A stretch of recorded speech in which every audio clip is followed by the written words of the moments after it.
শিল্প কলকারখানায় ভরপুর আমাদের জেলা গাজীপুর, এটা বাড়িয়ে বলার কিছু নাই।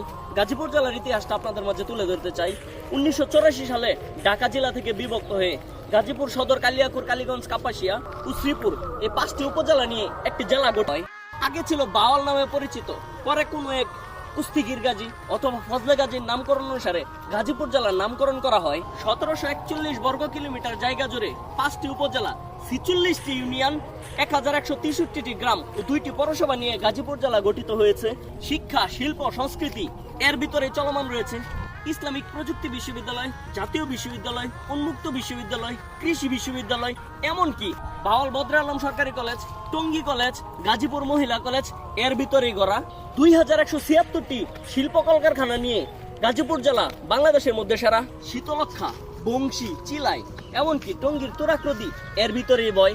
আন্তর্জাতিক বিশ্ব ইজতেমা টঙ্গীর তুরাগ নদীর পাশে অনুষ্ঠিত হয়। তাত্ত্বিক পদার্থবিজ্ঞানী দেবনাথ শাহ, বাংলাদেশের প্রথম প্রধানমন্ত্রী তাজউদ্দিন আহমেদ, এমনকি 21 পদকপ্রাপ্ত গুণী শিল্পী হুমায়ুন ফরিদি গাজীপুর জেলার কৃতি সন্তান।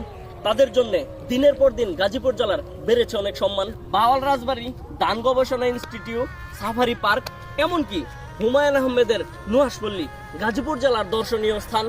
এত কিছু থাকার পরেও আমরা অহংকার করি না, কারণ আমরা গাজীপুরের সন্তান।